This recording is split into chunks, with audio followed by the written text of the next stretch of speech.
Um, in this video, I'm going to give an introduction to motion graphs.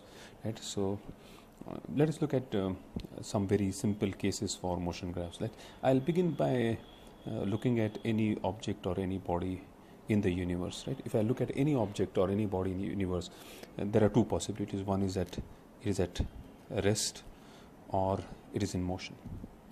So if I look at any object, it can either be at rest or it can be in motion, right? Of course, with reference to the Earth, right? So we are talking of relative motion with reference to the Earth and not relative motion between two bodies.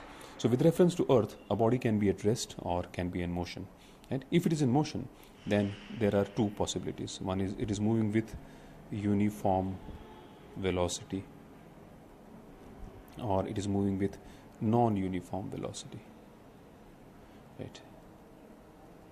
So it is moving with some, say, a constant speed of 10 meters per second, or its speed is continuously changing, or the direction is continuously changing. So these two possibilities exist.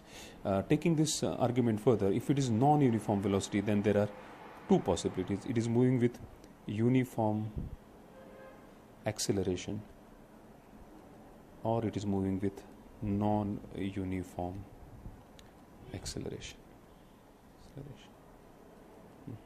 If there is change in velocity, then that will lead to acceleration, and the acceleration can be either uniform or it can be non-uniform.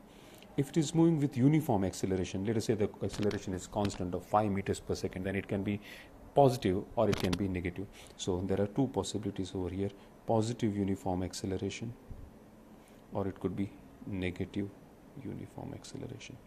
Okay, for this part of our study, we are not going to focus on non-uniform acceleration, so I am going to kind of keep this out of our discussion. We're going to look at these possibilities. So we are left with, if I look at this entire picture again, I am left with four situations. The object is either at rest, so this is one situation. Either is the object is moving with uniform velocity, right? And then there are two possibilities. The object is either moving with positive uniform acceleration or negative uniform acceleration. So I have four situations, and I'm going to look at these four situations, or these four states of the body. They are that is, they are at rest or uniform velocity, or these two types of acceleration. So let me write this down over here. So the body can be at rest, it can be with uniform velocity, it can be moving with uniform velocity, or it can be moving with uniform acceleration positive, or it can be moving with uniform acceleration negative, right? And what I'm going to do is I'm going to look at these four possibilities closely, right? And I'm going to introduce motion graphs for these four states or situations that a body can be in, right? So I'm just going to do it in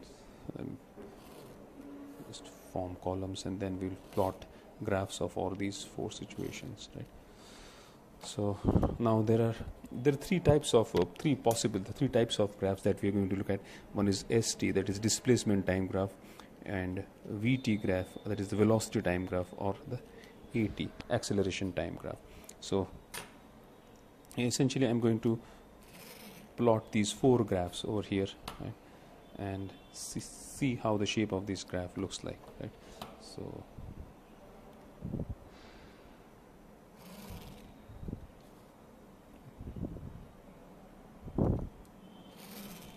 okay, so let me complete this, right? So I get a nice matrix.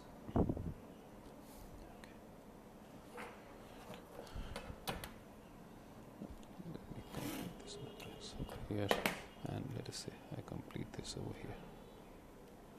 Okay, so these are the situations. The body can be at rest, or it can be at uniform velocity, or uniform acceleration positive, or uniform acceleration negative.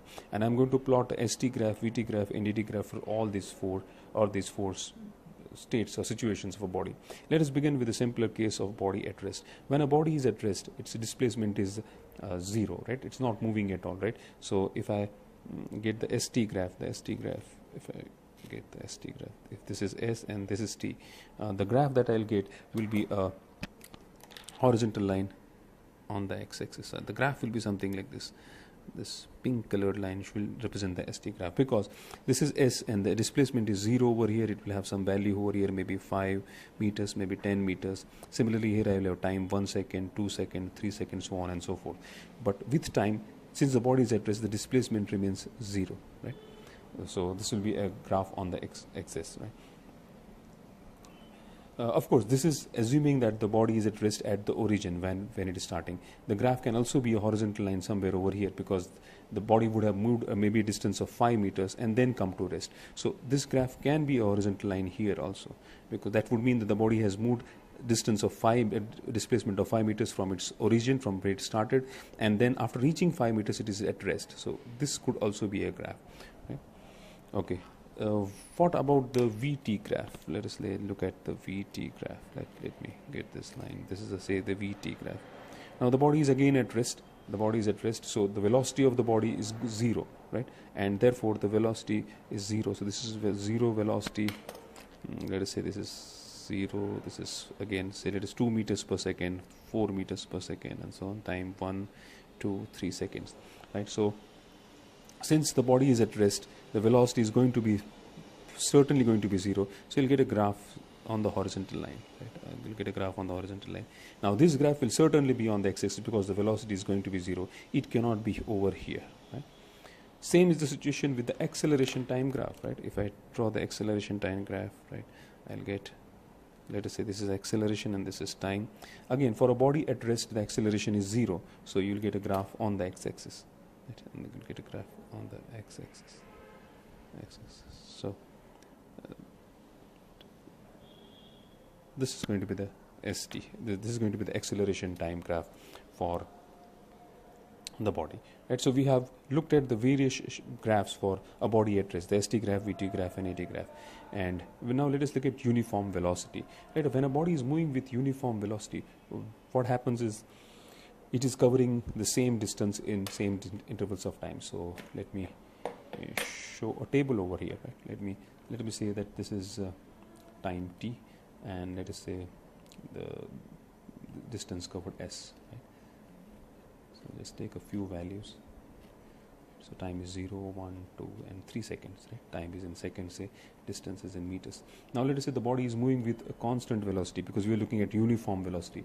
The velocity is say constant at 2 meters per second, right? So when the 0, its distance covered would be 0. After 1 second, it would have covered a distance of 2 meters, because it is moving at 2 meters per second. After 2 seconds, it would be 4 meters. After 3, 6 meters. So if I plot this particular graph, right, of S versus T, right? If I plot a graph of S versus T, right, with time as this 0, 1, 2, 3, and let us say 4 seconds, and distance 2, 4, 6, right? 0, 0. So this would be the first point. Time is 1, S is 2 meters, so this will give me the second point. After 2 seconds, the distance is 4 meters, so it will be here, and 3, it would be 6. And so what I would get a straight line graph going up like this, right? So when the body is moving with uniform velocity, 2 meters per second, the ST graph is a straight line, So if I come back over here, right, the VT graph, it would be a straight line going up, right, as explained over here. As far as the VT graph is concerned, right, this VNT, uniform velocity. So as time passes by, this velocity is going to be 2 meters per second continuous, not going to change.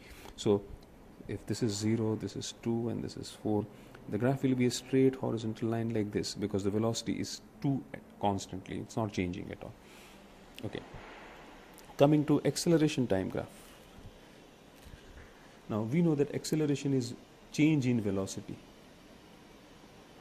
per unit time, right? Now we know that acceleration change in velocity. Now in this case, the body is moving with uniform velocity, 2 meters per second. So there is no change in velocity. So the acceleration will be 0, and therefore throughout this journey, right, for this particular time, the graph would be on the x-axis. So it will be somewhere over here. Let me use the pink colored line. So I'll get a graph on the x-axis over here, somewhere over here. Right. Similarly, this would be over here, and this is a straight line curve going up. right? So these are the nature of the graphs for rest, when a body is moving at rest and moving with uniform velocity, right? In the next video, I'll continue to look at these 6 graphs for the ST, VT, and AT graph for uniform acceleration positive and uniform acceleration negative. Thank you.